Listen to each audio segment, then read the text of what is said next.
Greetings, Nick with Sweetwater here, and in today's lesson we're going to be learning one of the most iconic rock intro riffs of all time. The opening to Led Zeppelin's epic Whole Lotta Love. Let's have at it.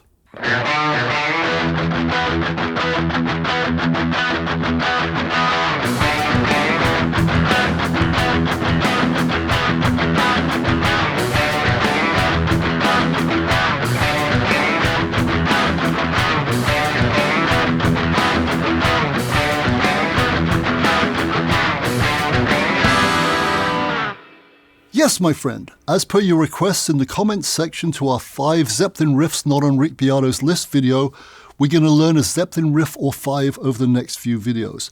Black Dog was the first, Heartbreaker followed, and there's a link to both of those lessons in the text below. Right down there! Anyways, next up is the classic intro riff to Whole Lotta Love. This track is the opening song on the legendary British band's second album, the very aptly named Led Zeppelin 2. This classic second release was written and recorded while the band continued to tour extensively in both Europe and America during 1969. And just like every single one of Led Zeppelin's offerings, this album is another bevy of epic rock riffing goodness. As already mentioned, we're going to learn the main intro riff to Whole Lotta Love, this one right here.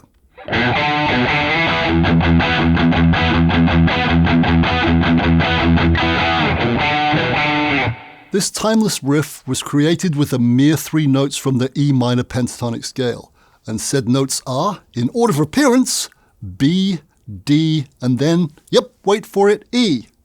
And boy does Mr. Page use this trio of notes well, oh so well. And as you might well expect, there's also some good old E5 root 5th power chords thrown in for good measure too. And incidentally, if you don't know the minor pentatonic scale I just mentioned, don't fret, it's pretty darn easy to learn, and there's a link to a lesson in the video description below. So, go away, learn it, and then come right back. I'll wait for you right here, I promise.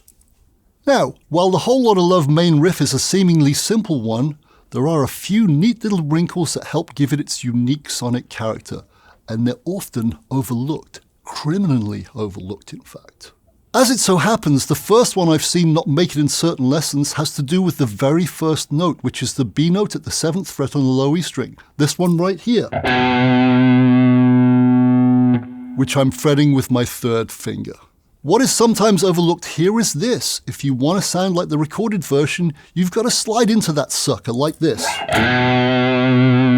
Got it? Pretty simple? Good, let's go. The next note is a D, but it's not merely played at the 5th fret on the A string with your 1st finger like this.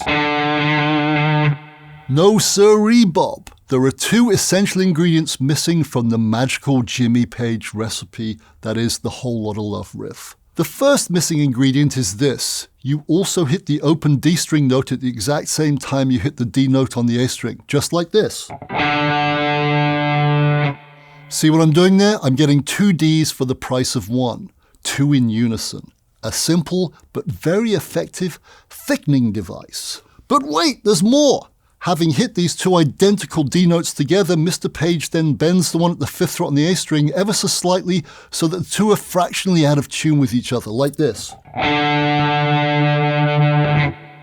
As you've just heard, the slightly dissonant rubbing between the 2 notes that happens when you bend the A string adds a further width to the note, almost like a subtle natural chorus that is really quite impactful.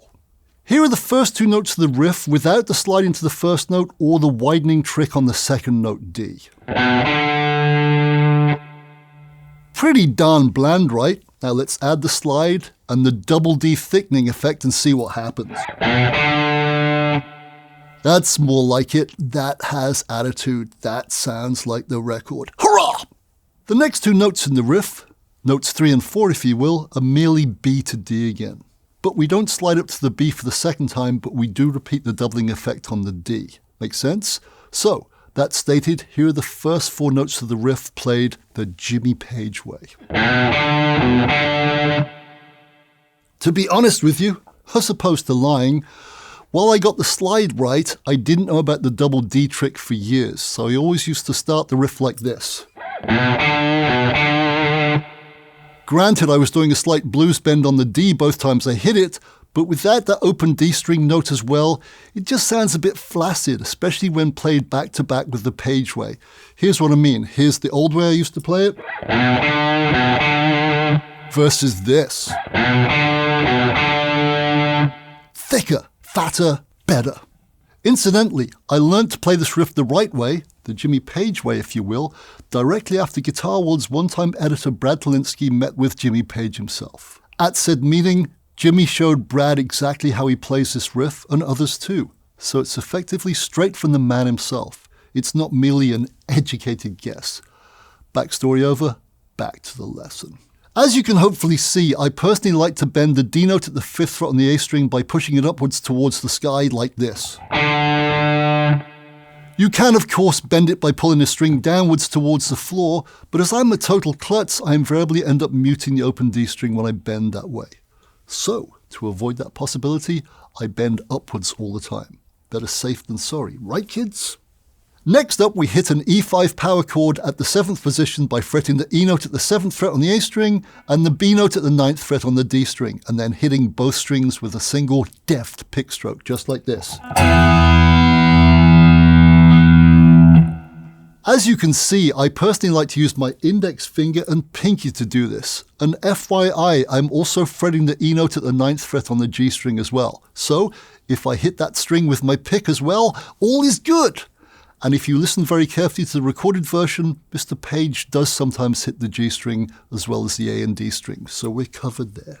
Hopefully it goes without saying that you can obviously also play the E5 shape with your 1st and 3rd fingers like this. Or even with your 1st, 3rd and 4th digits like this. Do whichever one feels most comfortable to you. Got it? So far, we have this. We're nearly done. So, let's do the deed. All we now have to do to finish this fine riff is the following. As soon as we've hit the E5 power chord, we relax our fretboard hand fingers while at the same time bringing the heel of our picking hand palm lightly down on the lower strings. These two actions not only stop the E5 chord from ringing, but also mean that we're ready to play the next 3 notes of the riff, which are a trio of lightly palm-muted open E string notes like this.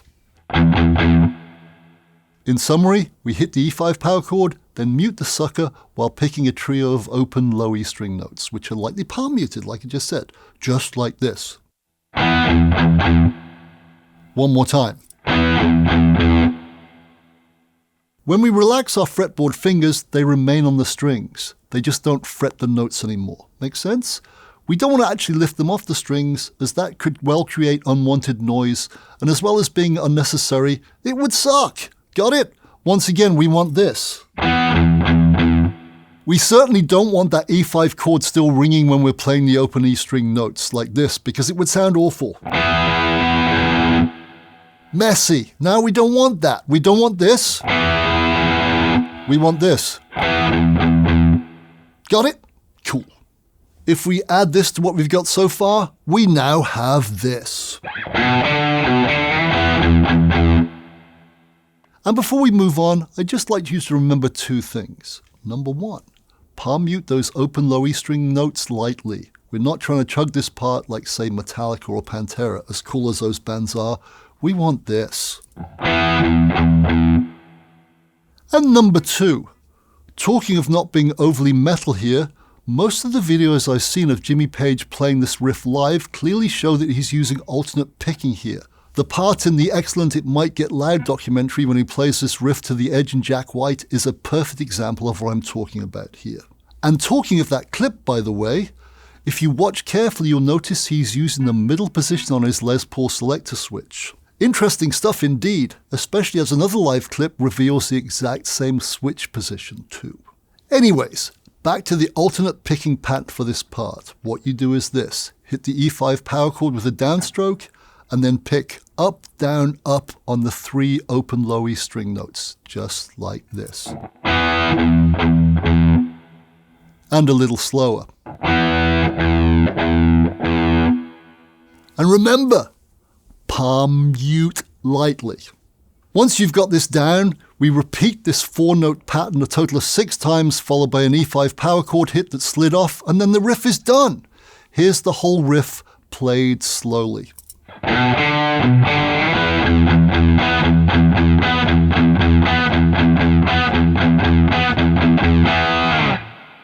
And again, a little faster.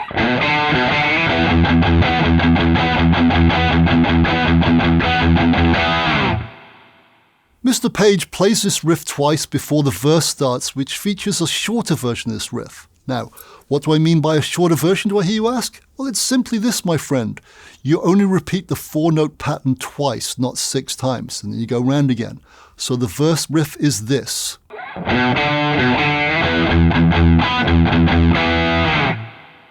Simple stuff. And then you just repeat it like this.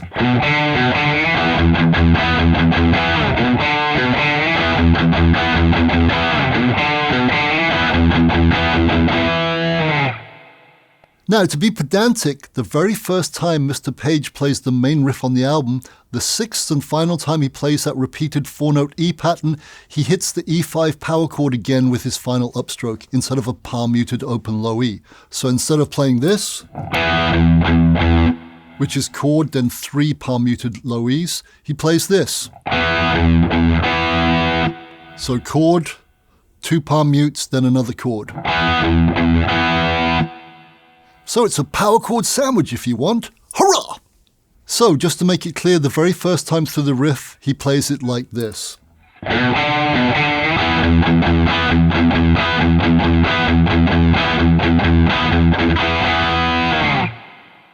And the next time, the second time, is normal, like this.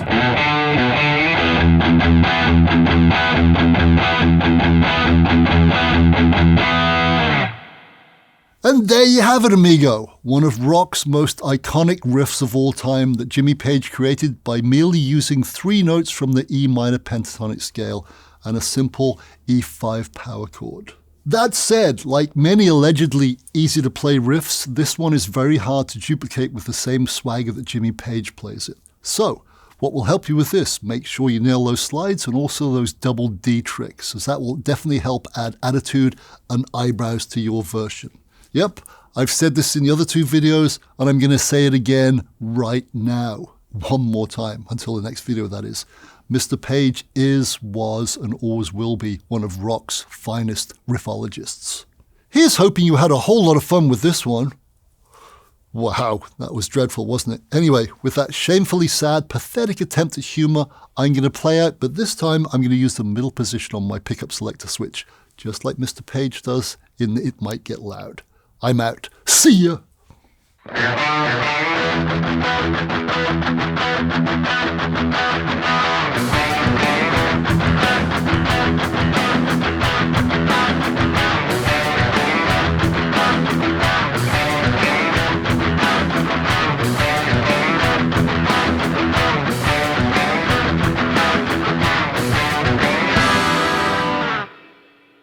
Thank you so very much indeed for watching. Don't forget to like, comment, nicely please, and also subscribe. Click here for more videos like this, or start at sweetwater.com for all your music instrument and pro audio needs. Be safe out there. See ya.